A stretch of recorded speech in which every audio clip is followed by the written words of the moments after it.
Hey guys, welcome back to my channel.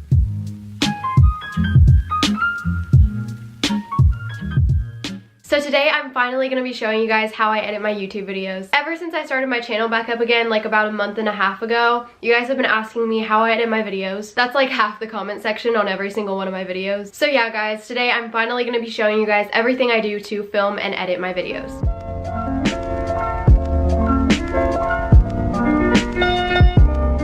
So the first thing I like to do is plan out my video. I have this planner from Target that's really useful. I just use it to help me keep track of my growth and just plan out any videos that I want to film. In the monthly section of my planner, I just like to keep track of my growth for that month. And then in the weekly section, I use that to plan out individual videos. I definitely recommend planning out your video, whether it's using the Notes app on your phone, buying an actual planner, whatever it is, it will definitely help you stay organized.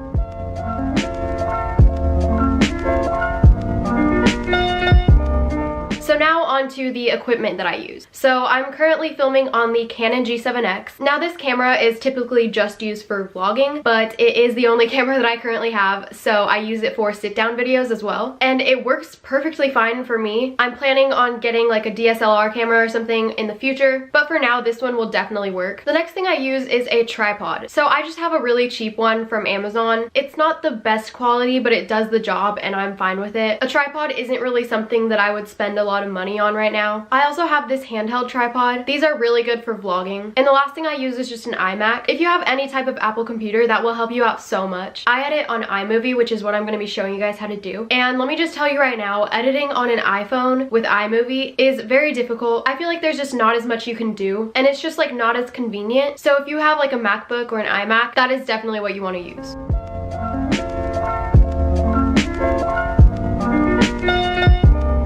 Okay, so now on to the editing portion of this video. The first thing I'm going to show you guys how to do is just all the basics. So first I'll show you guys how to do these little like cuts where it like gets closer to my face. So you're going to go into iMovie and choose the part of the clip where you want it to be like zoomed in, and then you're going to click on that little clip and go to the crop tool and then just hit crop to fill and then adjust it however close you want it to be, and that is it. Super easy. This is what the finished product looks like. And for the little zoom ins, you just want to repeat the same steps, except this time you're going to click Ken Burns, then you're going to click the end box and just adjust it to where you want the zoom to end. So yeah guys, those are all the basics of editing.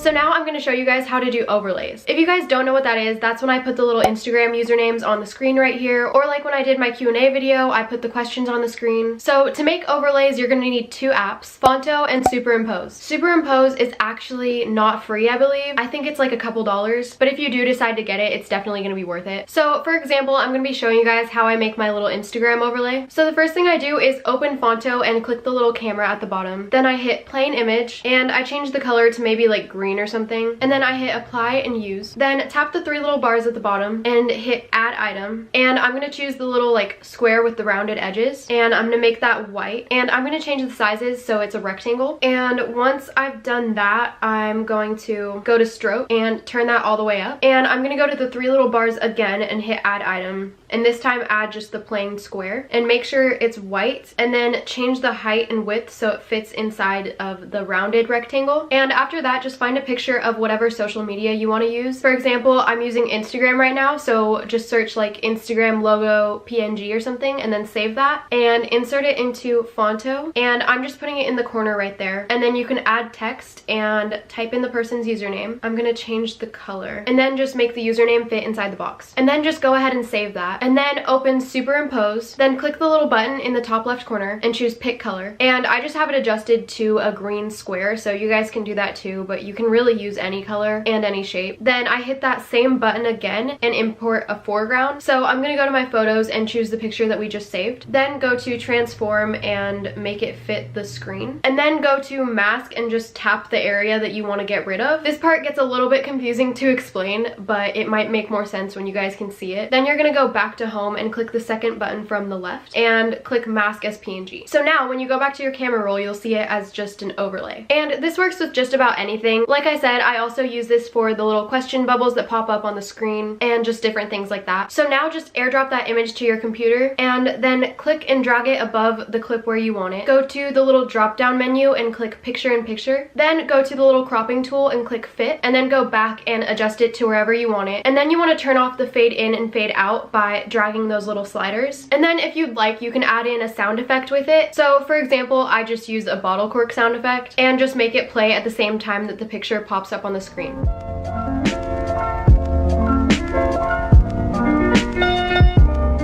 So now I'm going to show you guys how to do the little transitions that you guys just saw on the screen. So to make my transitions, you'll need the apps Fonto and Bont. So first I open Fonto and click the little camera and I choose plain image and then add the picture that is whatever color you want the background to be. Then click the numbers at the top and scroll down to iPhone 8 Plus and click the horizontal version and then click use. After this, go to the three little lines at the bottom and click add image. I just like to use this little PNG I have of this star, but you guys can use whatever you want. Now I just added in about 6 stars and placed them in random areas. And then you're gonna save that image. And then you're just gonna move those same stars around again and save that image as well. So after you have those 2 images saved, you're just gonna go into iMovie and keep adding in those pictures over and over again and just alternate them so that eventually they look like this.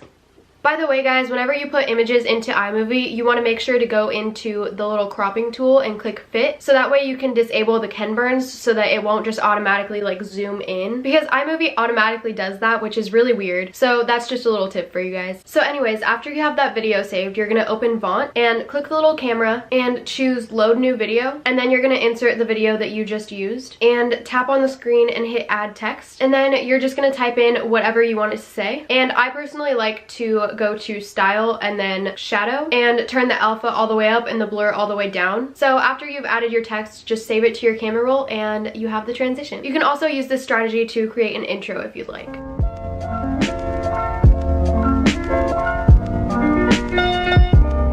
So now I'm going to show you guys how I add my filters to my videos. Once you're completely done editing your video, save it to your iPhone and then open VSCO. So just a little disclaimer guys, this will only work if you have VSCO X, which is $20 a year. In one of my last videos, I literally said that it was $20 a month on accident. I literally sounded so stupid, but whatever.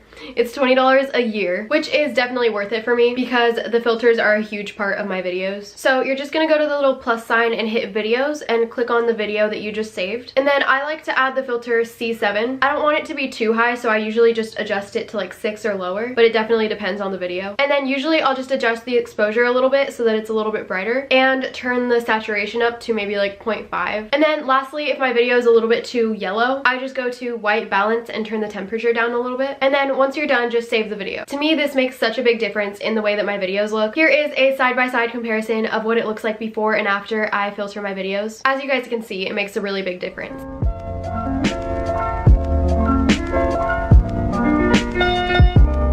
So lastly, I'm going to be showing you guys how I make my thumbnails. So for this, you're going to need the apps PhotoGrid, VSCO, and Fonto. So the first thing I do is open PhotoGrid and click Grid. Then I insert the 2 pictures that I want to use and click Next. And then I click the layout and make sure it is the one with just 2 pictures with the straight line in between. And also make sure the borders are all the way down. And then click the little like watermark in the corner and just hit X. Unless you want that there, but I'm assuming most of you guys won't. And make sure you click ratio and hit the 16:9 and then save that picture and open it up in VSCO and then just edit it however you'd like. I'm gonna be fast forwarding this part because I just did the exact same thing that I did when I filtered my videos. So once you've filtered it to your liking, save that image and then open it up in Fonto. Then you're gonna click add text and type in whatever you want it to say. For this specific one, I'm using my Valentine's Day thumbnail as an example, and then I'm just curving the Valentine's Day part and then writing outfit ideas right under it, and then I'll just add whatever shadows I want to, and then if I feel like it, I'll just add some stars and then just save the image. Also guys, there's an error that you might run into when you're trying to add in your custom thumbnail. So it might say that the thumbnail you added isn't an image or it's like too big or something. So just type in image converter in Google and click on the first link and then go to JPEG and adjust the size to 1280 by 720, and then once you convert the picture and save it to your computer, that usually solves the issue. So if you guys ever have that problem, then that is how to fix it. So that is just about everything I do to film and edit my videos. I really hope you guys like it. If you guys have any other questions or any requests or anything, just leave them down below. And if you liked this video, then you'll probably like my other ones too. So if you want to give this video a thumbs up and subscribe, that would really help me out. Here is this week's positive comment of the week. Again, thank you guys for leaving such sweet comments. And thank you guys so much for watching this video, and I'll see you guys next Sunday. Bye guys.